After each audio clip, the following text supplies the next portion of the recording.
किसी को, बैंक को, रेलवे को, ऑर्डिनेंस फैक्ट्री, किसी को भी जो लाखों लोगों को काम देते थे, अब वो सारे जो छूटेंगे वो सब गिग वर्कर में शामिल होंगे या कॉन्ट्रैक्ट वर्कर में शामिल होंगे या कहीं ठेके में काम करेंगे, जिनको कोई सुरक्षा नहीं मिलेगी, जिनको गुलामों के जैसा काम करवाया जाएगा।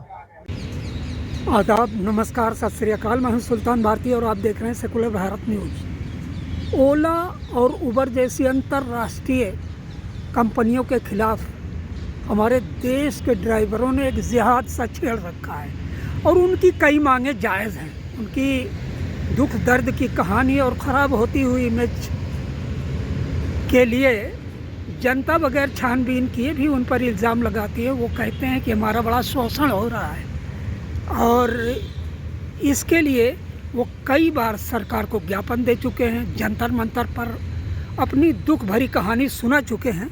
आज बड़ी तादाद में जिग कर्मचारी आके यहाँ जंतर मंतर पर इकट्ठा हुए और प्रेस के सामने फिर अपने दुख दर्द की कहानी रखी। आखिर उनकी मांगें क्या हैं, क्या चाहते हैं सरकार से, और ओला और उबर की सर्विस के बारे में उनका कहना क्या है। क्या ये एक तंदुरुस्त गेहूं के अंदर घुन ढूंढने की कोशिश है? लेकिन मेरा ख्याल है कि घुन तो है, गेहूं के बाहर रेंग रहा हो या गेहूं के अंदर। कम से कम हमारे देश के ये जिग कर्मचारी अगर शोषण के शिकार कर रहे हैं तो सरकार के अलावा सुनेगा कौन, और अगर नहीं सुनेगा तो वो सरकार को बदलने की चेतावनी भी दे रहे हैं।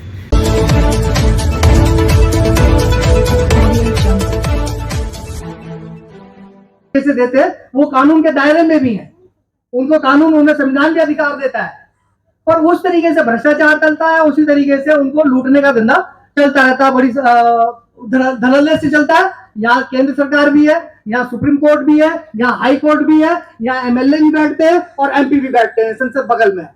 इन सबकी नाक के नीचे सारा धंधा चलता है, मजदूर वर्ग का शोषण चलता है, मजदूर वर्ग का जो अधिकार है वो छीना जाता है। गिग वर्कर के अंदर देखा जाए तो दिन पे दिन बढ़ोतरी होती जा रही है और बढ़ोतरी होगी, क्योंकि कहीं पर भी दुनिया अब देश के अंदर सोशल सिक्योरिटी के नाम पे या परमानेंट नौकरी या पक्की नौकरी नहीं मिल रही है। सब पढ़े लिखे हैं, सब 12th है, सब ग्रेजुएट है, अच्छी अच्छी डिग्रियां हैं, और हमारा ड्राइवर मारा गया, हमारा ड्राइवर मारा गया घिसते घिसते, आज उसकी हड्डियां बाकी वो सामान कहाँ आ रहा है, कहाँ जा रहा है, कैसे जा रहा है, कैसे पहुंच रहा है, किसी को ठीक है ना। उसको कोई शहीद का दर्जा नहीं मिला, उसकी गाड़ी में बैठ के वो लोग, और जब कोई चीज छिपी होती है डकैती कर ली लोगों ने, तो छिपाने की जरूरत 10 तारीख को पिछले महीने जब वो ठीक ना हो। ऐसे कितने केस हो चुके हैं? सरकार तो बेटा हुए छिपा केस हुआ तो दबाने वाली ओला और ऐसे बहुत केस हो चुके हैं, आदमी बुक करके ले जाते हैं और साथी है जो यहाँ आके बैठे हुए हैं, उसी पर्दे के पीछे का भाग है और उसके बारे में सबको जानना बहुत जरूरी है। बहुत सारे वर्कर्स की जिंदगी से जुड़ी हुई है और अमेजन जो एक चमकता हुआ नाम है विश्व में, हमारे किसी भी उसको जिम्मेदार बनाए जाने की बहुत जरूरत है, प्लेटफार्म से हटा देती है, क्योंकि उसकी सफलता, उसकी चमक में जो है बहुत सारे साथियों की पसीने की मेहनत है, जिसका उचित मुआवजा भी उन्हें नहीं मिल रहा है। उन्हें उड़ा देंगे। तो आज का ये पूरा कार्यक्रम, ये पूरा किए जा रहे जो भी आयोजन है, वैश्विक स्तर पर जो आज का आयोजन है, ये इसीलिए किया गया है कि उस मेहनत को, उस तो इस जो तरीके हिम्मत को जो साथी शिकायत आपको सरकार से भी है और जनता से भी है। बहुत कंडीशन में भी वो काम कर रहे हैं 10-12 और लाख रुपए की गाड़ियां उसकी मजबूरी का फायदा उठा रही है इसलिए बड़ी बड़ी कंपनियां, तो उसको सबके सामने रखने के लिए बहुत जरूरी है कि हम इसके खिलाफ आवाज उठाएं और जितने मंच हैं, जहां संभव है, जिस जगह पे संभव है वहां पे ताकि आवाज को आगे बल मिले, हमारा 2% CSR फंड कट रहा है, अपनी बातों को क्यों नहीं दी जा रही मजबूती से जब हमारा पैसा ऑलरेडी कट रहा है। हमें क्या कहना चाहिए, इसलिए जरूरी है जो हम पैसे दे रहे हैं, जब परेशान होता है, जब पैसे परेशान होता है, हमारा इंश्योरेंस करा जाए 10 से 20 लाख रुपए, अकेले जो मात्र 1000 रुपए साल का होता सरकार से आपने पहले भी मांग की थी। है। ये हमारी डिमांड चल रही है सरकार से, सरकार हमारे लेटरों को कागज के ढेर लगा के रखे हो सरकार ने। मोदी जी ने लगा, अमित शाह जी ने लगा, नितिन गडकरी जी ने लगा, केजरीवाल जी भी कोई सुनवाई नहीं करते। अभी बहुत सारे साथी अमेजन ऑटो की अपनी टीम यहाँ पे है जो वेयर हाउस में काम उन्हीं के साथ बात करते हैं।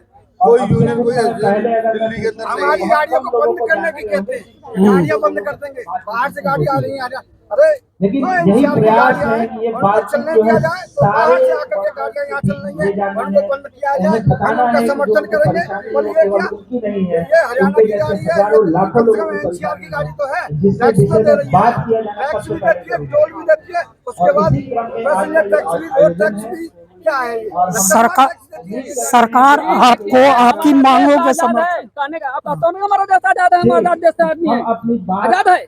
जो है और आगे सरकार तक ले आपकी जाने हम लोग मांगों तो के गुलाम समर्थन है, गुलाम है, इसी क्रम गुलाम। में सरकार आपकी मांगों के समर्थन में क्या लालीपाप दे रही है? सरकार हम लोग को सुनती नहीं, लॉलीपॉप तो बहुत दूर की बात है, सुन ही नहीं रही है। ना सामने नहीं आती है। कब आएगी? इलेक्शन आएगा ना तो प्रचार कर दो। हमारा प्रचार केजरीवाल किसके दम पर आता है? ऑटो और टैक्सी वालों के दम पे। हाँ, ऑटो टैक्सी वालों ने फ्री में प्रचार किया उसका, आज उन्हीं के साथ शोषण कर रही है। जो आदमी बैठा है सकता है गद्दी पे, वो उतार भी सकता है। अब समय आ गया है ईंट से ईंट बजाने का। अब देखना चुनाव तो नहीं, 2024 लोकसभा के इलेक्शन के लिए आप चेतावनी दे रहे हैं। हाँ, लोकसभा और दिल्ली का जो सरकार है इसके लिए भी हम लोग चेतावनी है। हिंदुस्तान के ड्राइवर हम सभी मिलकर के एक हैं हम, और हम चेतावनी दे रहे हैं सरकार को, अगर हमारी मांगे नहीं मानी जाएंगी तो उनको ये भुगतना अच्छा, एक चीज बताइएगा, पूरे ऑल ओवर इंडिया आपकी तादाद कितनी है? हमारी तो करोड़ों में तादाद है, लेकिन गिनती कहीं नहीं है। गिनती नहीं है। अगर आप देखें तो एक गाड़ी पे औसतन 2 ड्राइवर होता है, और आप ऑल ओवर इंडिया अगर आप पूरा डाटा निकालेंगे तो करोड़ों में गाड़ी है। अब वो करोड़ों का डबल कर लीजिए कि कितने ड्राइवर हो गए, लेकिन हमारी कोई गिनती नहीं है।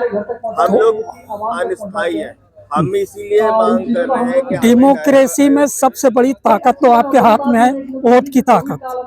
फिर आप अकेले क्यों हैं, कमजोर क्यों हैं? कोर्ट हमें टाइम नहीं देती। हम लोगों ने केस डाले, आपको जैसे कि पता होगा कि 15 साल का हमारा परमिट हुआ DL1RT का। हाँ। हम लोगों ने 3 साल उसकी लड़ाई लड़ी है, उसके बाद भी आज तक उनके पास प्रॉपर नोटिफिकेशन नहीं है अथॉरिटी वालों के पास।